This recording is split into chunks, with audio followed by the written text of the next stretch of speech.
Hello there, my name is Rich. For the first time seeing my channel, I used to review cartoon series, anime series, so something could be random.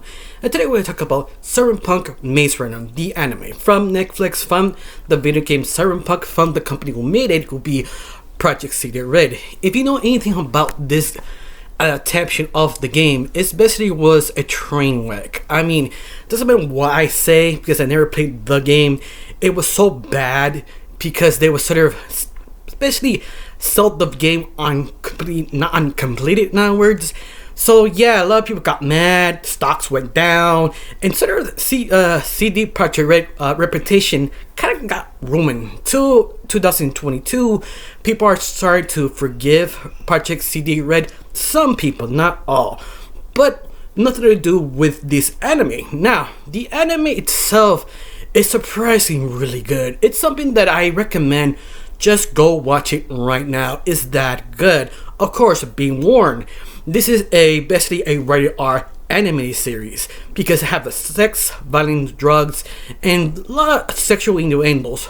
But of course, if you're the type of person who likes sort of kind of gangster movies or something like that, this would probably really like it. But I still recommend people who don't really like gang movies is because it has sort of a sense of humor. I mean, the first episode, you can't really take it that seriously because how over the top it really is, especially David, our main lead, who life is pretty suck. I mean, wow. I mean, I do not envy this guy. This guy is just, life just pure sucks because he goes to a very preppy school. I think he's 17, but none of the preppies actually like him because he's poor, he's a lower rank than everybody else. On top of this, he can't pay the fees to upgrade his own tech. On top of this, they're basically in a borderline being broke and poor because her mom trying to pay all her bills. In fact, even the washing machine, you have to basically do a streaming service payment. If you don't pay the washing machine, you can't use it. On top of that, they had to pay bills and they're behind. Her mother doesn't have enough money and she's doing this everything for his son, David, because she want him to be a successful businessman, someone to get us this hole. But David doesn't want to because his life just sucks. But I love it that it got worse and worse. He finally snapped and kicked the ass of one of the preppies, but one of the preps are basically the father figure, the son of the chairman of the school. On top of all this, he got kicked out because of that. Her mom died, the red one kicked him out. He just have no money. So yeah, he sort of got desperation, trying to look for any little dime he can have. But he signed this sort of specific machine spine kind of device. You have to put it in your spine to activate it. But this device is especially the high quality kind of device that you can have a good 10 million out of nowhere if you know the right people. But the only problem is David, he was sort of stuck. Even he tried to sell this to his own seller, he only cheap him out for like a quarter or even less just to buy. Even worse, he actually pay him lesser because he took his sweet time to sell this device till he just sort of had it. I mean, you can understand his life sucks, but it's almost like a comedic way. I mean, the first episode was just so funny because how over the top poor he is. It's just sort of ridiculous. But at the same time, how the world builds around him, how this cyberpunk vision, how divided, how poor people actually live to the rich people, that it's just so great world building. It just sort of blows your mind. And especially how David decided to use this device to join accidentally to the cyberpunk gang. But a little bit he sort of earned the respect, and keep going in the gang to be connected, to find his family. But the main leader of the whole group told him, do not trust anyone. The only person you can trust is yourself. Even us, do not trust us. Sooner or later, we'll sell you out. Just enjoy whatever time, happiness you have right now. It's sort of dead, but I love it how David is not just relatable, but at the same time, he's sort of confused. He doesn't know what is the right thing to do, especially his situation, because he's promised his mom to be a good man, trying to be successful, not be joining a gang. But it's one of the things that sort of struggles, especially when he had advancement of his body.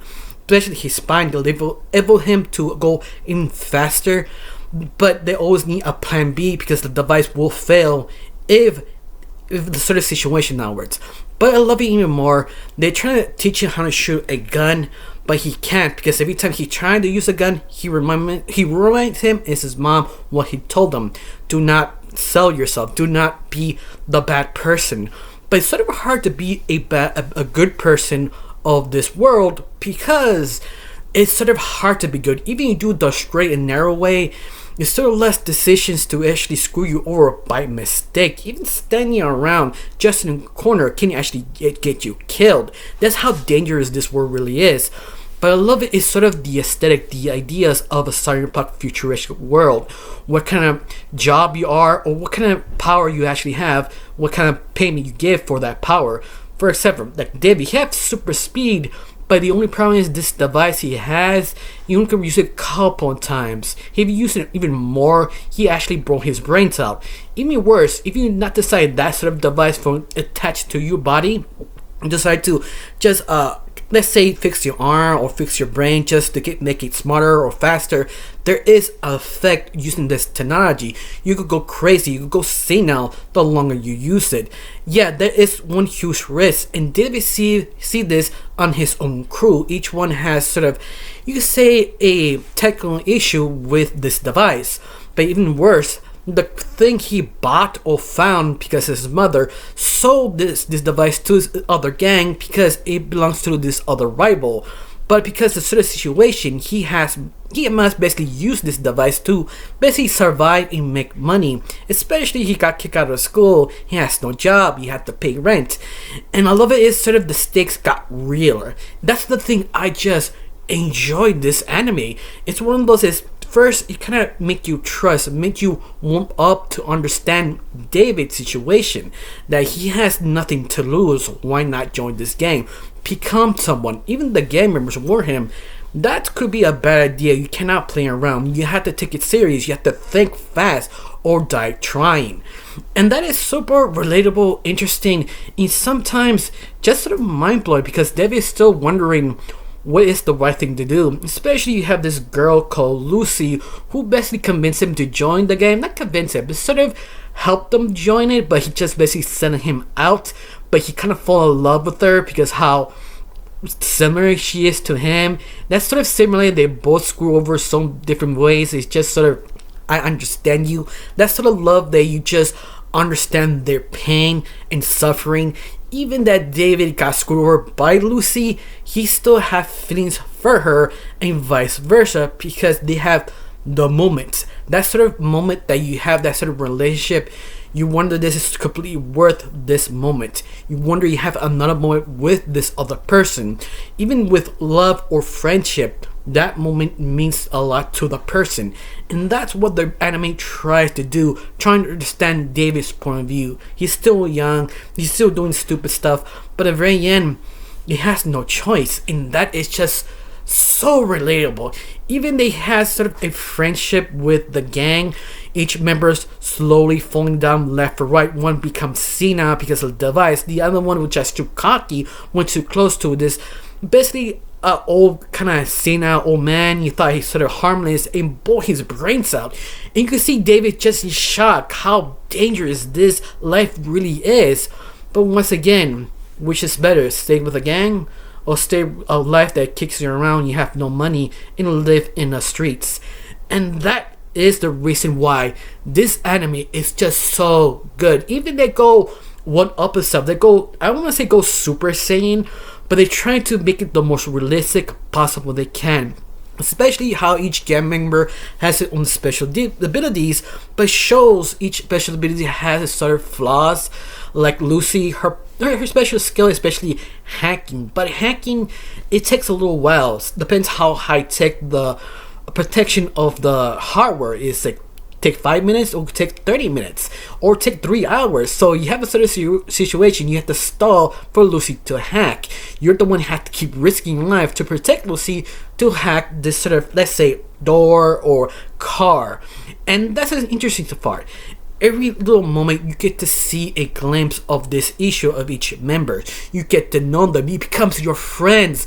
And once more, the gang member lead says, don't not stick to them, don't be in love with them, don't try not to be with us, because sooner or later we all die, especially what kind of gang we are. And that is just super interesting, especially how everybody has a sort of a title in a way to understand what they are and how the world builds. This is the reason why this show is just so good. Hopefully they do get season 2. For right now, I did not spoil anything because I try not to tell you that much, but at least you get the idea of what you're getting into. Now, this anime is that good. Beginning, you think you could be jokesy. No, it just slowly builds the seriousness. They want you to like these gang members and see them fall one by one. Especially, you have this other company member who wants David's device back. But once more, that's all I say, because the rest you have to see yourself. Have one question: do you like this series? Do you don't? You hate the game but you love the anime series? Tell me down below, let me know. Honestly, I got nothing else to say, just thank you for watching, don't forget to subscribe, and have a wonderful day. Bye.